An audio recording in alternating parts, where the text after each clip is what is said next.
First Samuel chapter 11. Then Nahash the Ammonite came up and encamped against Jabesh Gilead, and all the men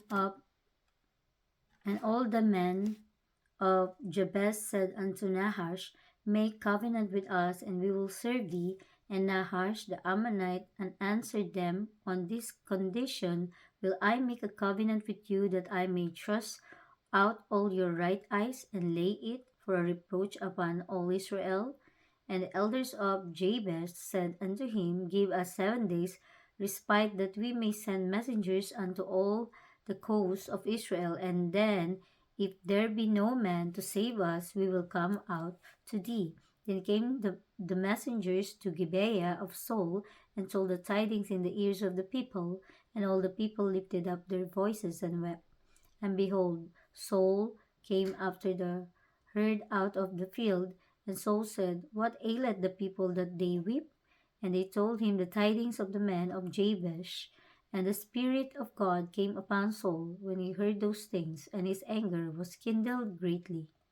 And he took a yoke of oxen, and hewed them in pieces, and sent them throughout all the coast of Israel by the hands of messengers, saying, Whosoever cometh not forth after Saul and after Samuel, so shall it be done unto his oxen. And the fear of the Lord fell on the people, and they came out with one consent. And when he numbered them in Bezek, the children of Israel were 300,000, and the men of Judah 30,000. And they said unto the messengers that came, Thus shall ye say unto the men of Jabez Gilead, Tomorrow by that time the sun be hot, ye shall have help. And the messengers came and shewed it to the men of Jabesh, and they were glad. Therefore the men of Jabesh said, Tomorrow we will come out unto you, and ye shall do with us all that seemeth good unto you. And it was so on the morrow that Saul put the people in 3 companies, and they came into the midst of the host in the morning watch, and slew the Amorites until the heat of the day. And it came to pass that they which remained were scattered, so that 2 of them were not left together.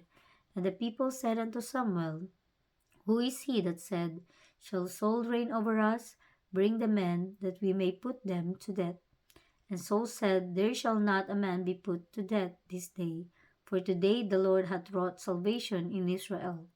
Then said Samuel to the people, Come and let us go to Gilgal, and renew the kingdom there. And all the people went to Gilgal, and there they made Saul king before the Lord in Gilgal. And there they sacrifices of peace offerings before the Lord, and there Saul and all the men of Israel rejoiced greatly.